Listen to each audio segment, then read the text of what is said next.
முன்னாடிலாம் ஆஃபீஸுக்கும் வீட்டுக்கும் இல்லை காலேஜுக்கும் வீட்டுக்கும் ஒரு பெரிய ரோடே இருந்தது.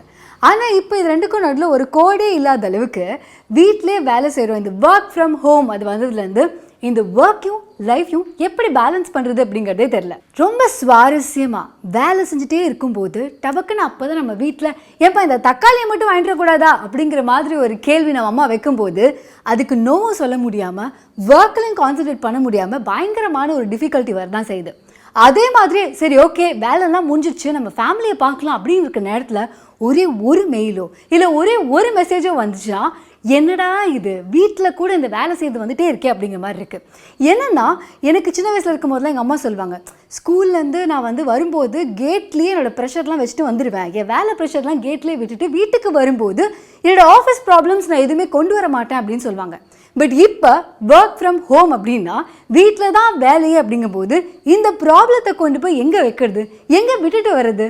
இந்த மாதிரி பயங்கரமாக மைண்ட் ஸ்ட்ரெஸ்ஃபுல்லாக இருக்கும்போது என்ன நடக்கும் அப்படின்னா ஈஸியாக ஒரு ரிலாக்ஸேஷன் டக்குன்னு கிடைக்கணும் அப்படிங்கிறதுக்காக ஏதாவது ஒரு ஜங்க் ஃபுட் கிடைக்காதா அப்படின்னு ஆசைப்பட்டு அதை எடுத்து கொறிக்கிறதும். இன்னொரு பக்கம் இதை பற்றி யோசிச்சுட்டே இருக்கனால மைண்ட் எக்ஸாஸ்ட் ஆகி என்னை தயவு செஞ்சு தூங்க விடு அப்படின்னு சொல்லி எப்போதான் தூக்கம் வந்துட்டே இருக்கலாம். இன்னொரு பக்கம் இவ்வளோ யோசிக்கிறதுனால தூக்கம் வராமலையும் போகலாம். இதெல்லாம் நடந்தால் என்ன நடக்கும்? ஹெல்தி ஹேபிட்ஸே இல்லை அப்படின்னா கண்டிப்பாக நம்ம ஹெல்த்தில் பயங்கரமான ஒரு அடி விழும். இது எல்லாத்தையும் தாண்டி ஒர்க் ஸ்ட்ரெஸ்ஸை வீட்டில் காமிக்கும் போது பயங்கரமாக பர்சனல் லைஃப்லேயும் ப்ராப்ளம்ஸ் வரலாம். இப்படி நம்ம வேலையும் வீடும் இந்த கோடு இல்லாமல் இந்த மெல்லிய கோடு கூட இல்லாமல் ஒரு இடத்துல இருக்கே, அதுதான் ஒர்க் ஃப்ரம் ஹோம் அப்படின்னா இதை எப்படி நம்ம மேனேஜ் பண்ண முடியும்?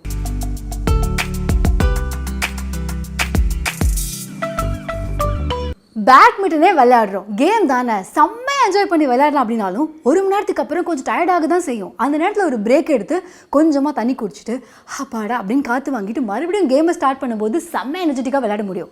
அதே மாதிரி தான் உங்களுக்கு பிடிச்ச வேலையாகவே இருந்தாலும் கூட கண்டினியூஸாக செய்யும்போது அது உங்களோட பெஸ்ட் கொடுக்க முடியுமான்னு கேட்டால் அது ஒரு பெரிய கேள்விக்குறி தானா.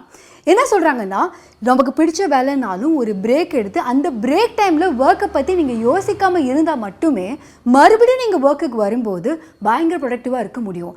மற்ற நேரங்களில் அதிகமாக ஒர்க்கை பற்றி யோசிக்க அது ஸ்ட்ரெஸ்ஸாக மாறுறதுனால ஒர்க் பண்ணும்போது உங்களோட குவாலிட்டி ஆஃப் ஒர்க் கண்டிப்பாக காம்ப்ரமைஸ் ஆகும்னு சொல்கிறாங்க. ரைட்டில் போகாதீங்க லெஃப்ட்டில் போங்க அப்படின்னா டக்குன்னு நம்ம முடிவு எடுத்துருவோம். இல்லை ஃபாஸ்ட்டாக போகாதீங்க ஸ்லோவாக போங்க அப்படின்னா டக்குன்னு நம்ம கேட்டுற முடியும்.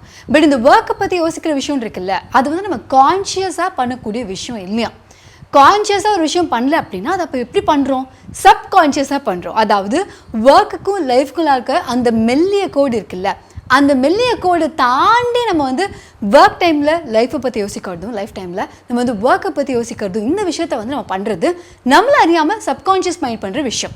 இந்த சப்கான்ஷியஸ் மைண்டை எப்படி கண்ட்ரோல் பண்ணுறது, அவனை ட்ரெயின் பண்ணுறது தான் நம்மளுடைய அடுத்த டாஸ்க். முதல்ல நம்மளோட வேலை, நம்மளோட வீடு, அதாவது நம்ம பர்சனல் டைம், நம்மளோட ஒர்க் டைம், இதுக்குண்டான அந்த மெல்லிய கோடு இருக்குல்ல அதை போல்டாக ஸ்ட்ரிக்டாக ஒரு பெரிய கோடாக மாற்றணும். கான்ஷியஸ் லெவலில் நம்ம கண்ணுக்கு தெரியாத ஒரு விஷயத்தை நம்ம மாற்றணும் அப்படின்னா நம்மளை சப்கான்ஷியஸ் லெவலில் தான் ஒர்க் பண்ணி ஆகணும். முதல்ல இந்த பவுண்டரியை செட் பண்ணுறதுக்கு நம்ம டிசைட் பண்ண வேண்டியது டைம். ஒரு விஷயம் பண்ணுறதுக்கும் அதுக்கான நேரம்னு ஒன்று இருக்கணும், அதுக்கான இடம்னு ஒன்று இருக்கணும். முதல்ல நேரங்கிறது ரொம்ப முக்கியம்.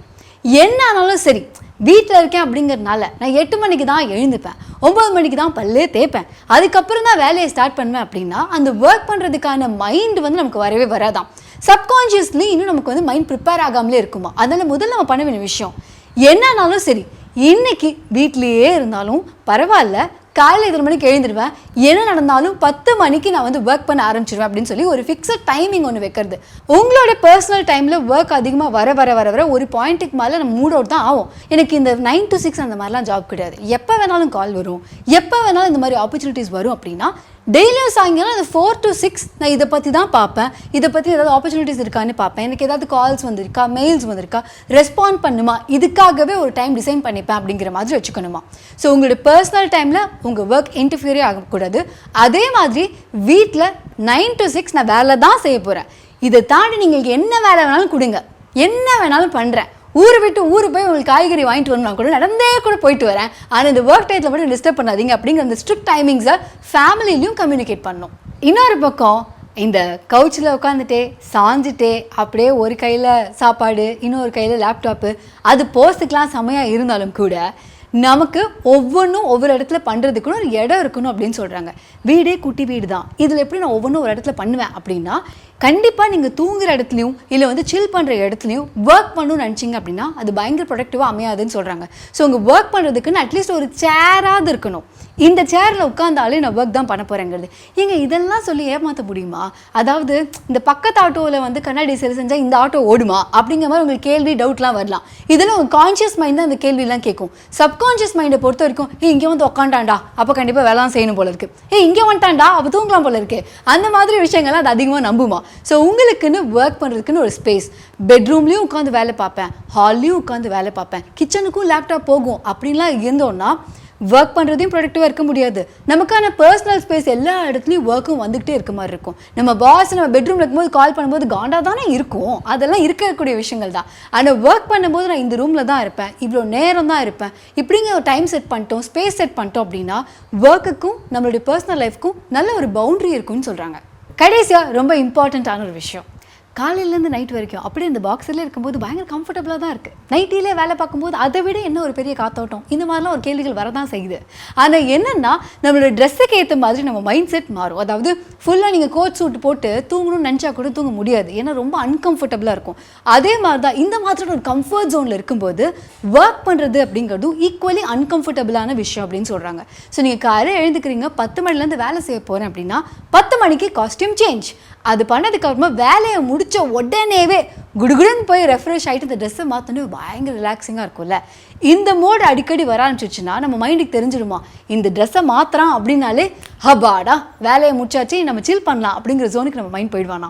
அதே மாதிரி இந்த ட்ரெஸ்ஸை போட்டாலே ஒர்க் பண்ணுற டைம் ஆகிடுச்சா, இந்த ஒரு கட்டுக்கோப்பான இந்த ட்ரெஸ்க்குள்ளே இருந்தால் நம்ம கண்டிப்பாக வேலை தான் செய்யணும் அப்படிங்கிற மாதிரி நம்ம சப்கான்ஷியஸ் மைண்ட் வந்து ட்ரெஸ்ஸுக்கு ஏற்ற மாதிரியும் நம்மளோட ப்ரொடக்டிவிட்டியை டிசைன் பண்ணும் அப்படின்னு சொல்கிறாங்க. ஸோ பேசிக்கலி 3 விஷயம், ஒன்று அந்த வேலை செய்கிறதுக்கான டைம், இன்னொன்று வேலை செய்கிறதுக்கான ஒரு இடம், அதுக்கப்புறம் அதுக்கான ஒரு ட்ரெஸ்ஸை மாற்றினாலாம் நடக்குமா அப்படிங்கிறது எகெயின் உங்களுடைய கான்ஷியஸ் மைண்ட் கேட்குற கேள்வி தான். பட் அதுக்கான பதிலும் வந்து உங்களுடைய சப்கான்ஷியஸ் மைண்டில் செய்ய முடியும். இன்னொன்று என்ன தெரியுமா, நம்ம அந்த மாதிரி ட்ரெஸ் மாற்றிட்டு ப்ரொஃபஷனலாக உட்காந்து ஒரு இடத்துல வேலை பார்க்குறோன்னா கண்டிப்பாக நம்ம அம்மாவோ இல்லை வந்து அப்பாவோ வந்து தக்காளி வாங்கிட்டு வா அப்படின்னு வந்து நிற்க மாட்டாங்க. வீட்டில் இருக்க குட்டி குழந்தைங்க கூட அண்டர்ஸ்டாண்ட் பண்ணிப்பாங்க, oh my God my mom or dad இவங்க வந்து வேலை செஞ்சுட்டு இருக்காங்க, இந்த நேரத்தில் நம்ம டிஸ்டர்ப் பண்ண வேணாம் அப்படிங்கிற அந்த மைண்ட் செட்டுக்கு அவங்களுக்கு போகிறதுக்கும் இதுக்கு ரொம்ப வந்து ஹெல்ப்ஃபுல்லாக இருக்கும் அப்படின்னு சொல்கிறாங்க. இந்த பர்டிகுலர் விஷயத்தை, இந்த மாதிரி பிரம்மாண்டமான விஷயத்தெல்லாம் எந்த புக்லேருந்து படித்தேன் அப்படிங்கிற நீங்கள் கேட்டிங்கன்னா இதை நான் வந்து படிக்கல, இது வந்து ஒரு டெட் டாக்காக தான் பார்த்தேன். நான் வந்து பயங்கர ஒரு டெட் டாக் ஃபேன். அதில் வந்து ஏதாவது ஒரு விஷயத்தை பற்றி செம்ம இன்ட்ரெஸ்டிங்காக பேசினாங்கன்னா ஒன்று அந்த ஆத்தரை ஃபாலோ பண்ணி அதுக்கப்புறமா அவங்களோட புக்கை நான் வந்து பிக்கப் பண்ணுவேன். ஸோ இது வந்து ஒரு சைக்காலஜிஸ்ட் பேசினார். ஸோ அவருக்கான லிங்க்கை நான் கீழே கொடுத்துருக்கேன். அதில் வந்து அந்த ஃபுல் டெக் டாக்கும் இருக்குது. இருந்தாலும் அது இருக்க விஷயத்தெல்லாம் வந்து நான் தமிழாக்கம் பண்ணி இப்போ நான் உங்களுக்காக சொல்லியிருந்தேன். இதே மாதிரி ஒர்க் ஃப்ரம் ஹோம் சம்மந்தமாக இல்லாமல் இந்த ஹேபிட்ஸ் எல்லாம் எப்படி ஃபார்ம் பண்ணுறது, எப்படி விடுறது, இந்த மாதிரி விஷயங்களுக்கும் எப்படி சைக்காலஜிக்கலாக நம்ம மைண்டை ட்ரிக் பண்ணி விஷயங்கள்லாம் பண்ணலாம் அப்படிங்கிறதுக்கு அட்டாமிக் ஹேபிட்ஸ் அப்படின்னு சொல்லி ஜேம்ஸ் கிளியர் புக் எழுதியிருப்பாரு. அதே மாதிரியே பிரெயின் சம்மந்தமாக டேவிட் ஈகிள்மேன் அப்படிங்கிற அவர் எழுதின புக்கை பற்றியும் ஆக்சுவலி நம்ம சொல்லியிருந்தோம். ஸோ நீங்கள் எப்படி இந்த கான்ஷியஸ் மைண்ட் சப்கான்ஷியஸ் மைண்டில் ஒர்க் பண்ணுது, எப்படி நம்ம மைண்டை நம்மளால் ட்ரிக் பண்ண முடியும், இந்த மாதிரி விஷயங்கள் நீங்கள் நம்பணும் அப்படின்னா அந்த ஆட்டோ தியரி அதை நீங்கள் நம்பணும்னா நீங்கள் இந்த புக்கையும் வந்து ஆக்சுவலி வாங்கி படிக்கலாம். இந்த 2 புக்கையும் ஆல்ரெடி நம்ம புக் ஷோவில் வந்து வீடியோஸாக பண்ணியிருக்கோம், ரிவ்யூ பண்ணியிருக்கோம். அதுக்கான லிங்க் கீழே இருக்குது. இந்த 2 புக்கு நீங்கள் வாங்கணும்னு ஆசைப்பட்டீங்கன்னா அதுக்கான லிங்க்ஸும் கீழே இருக்குது. இந்த வீடியோ உங்களுக்கு பிடிச்சிருந்துச்சுன்னா லைக் பண்ணுங்கள், கமெண்ட் பண்ணுங்கள், ஷேர் பண்ணுங்கள். மறக்காமல் த புக் ஷோக்கு சப்ஸ்கிரைப் பண்ணுங்கள். ஆர்ஜே அனந்தி ஆகிய ஃபேஸ்புக், இன்ஸ்டாகிராம், ட்விட்டர் இந்த மாதிரி வந்து எங்கிட்ட பேசலாம். அதே மாதிரியே த புக் ஷோவையும் ஃபேஸ்புக், இன்ஸ்டாகிராம், ட்விட்டர் இந்த மாதிரி வந்து அட்டாக் பண்ணலாம். அப்புறம் குட்ரீட்ஸில் இந்த மைண்ட் சம்மந்தமான புக்ஸு, மிஸ்ட்ரி புக்ஸு, ஃபிக்ஷன், நான் ஃபிக்ஷன், சயின்ஸ், த்ரில்லர் இந்த மாதிரி எல்லாமே வந்து பல ஜானர்ஸில் என்னென்ன புக்ஸ்லாம் இருக்குது அப்படிங்கிறத நீங்கள் தெரிஞ்சுக்கலாம். அதுக்கான லிங்க்கும் கீழே இருக்குது, அங்கே போய் நீங்கள் ஃபாலோ பண்ணலாம். அதில் இந்த புக்லாம் படித்து முடிச்சுட்டேன், படிக்கணும்னு ஆசைப்படுறேன், படிக்க போகிறேன் அப்படிங்கிற விஷயத்தில் அப்டேட் பண்ணிட்டே இருப்பேன். ஓகே, இன்னொரு முக்கியமான விஷயம் இருக்குது. இப்போ நான் பேசின இத்தனை விஷயத்துலையும் நீங்கள் அவ்வளோ பிஸியான ஒரு பர்சன், வீட்டில் அப்புறம் வந்து ஒர்க்கு இதை பேலன்ஸ் பண்ணுறதே அவ்வளோ கஷ்டமாக இருக்குங்கும்போது உட்காந்து வீடியோ பார்க்க டைம் இருக்குமா அப்படின்னு கேட்டால் டவுட் தான். ஸோ அதனால் இதெல்லாம் நீங்கள் ஆடியோ கேட்கணும்னு ஆசைப்பட்டீங்கன்னா இது எல்லாமே பாட்காஸ்ட்டாக இருக்குது. ஸோ அதுக்கான ஸ்பாட்டிஃபை லிங்க் கீழே இருக்குது, அதை கிளிக் பண்ணி நான் பேசுகிற எல்லா புக் ரிவ்யூஸும் நீங்கள் ஆடியோவை கேட்டுக்கலாம். இதே மாதிரி நீங்கள் வேறு ஏதாவது புக் படித்து பயங்கரமாக ஃபீல் பண்ணியிருக்கீங்க அப்படின்னாலும் சரி, இல்லை இந்த வீடியோஸ்லாம் உங்களுக்கு எப்படி ஃபீல் ஆகுது அப்படிங்கிறது என்கிட்ட ஷேர் பண்ணணும் அப்படின்னாலும் சரி, rjananthi@thebookshow.in அப்படிங்கிற மெயில் ஐடிக்கு நீங்கள் மெயிலாக அதை வந்து எழுதி அனுப்பிவிடலாம். ஓகே, பாய்.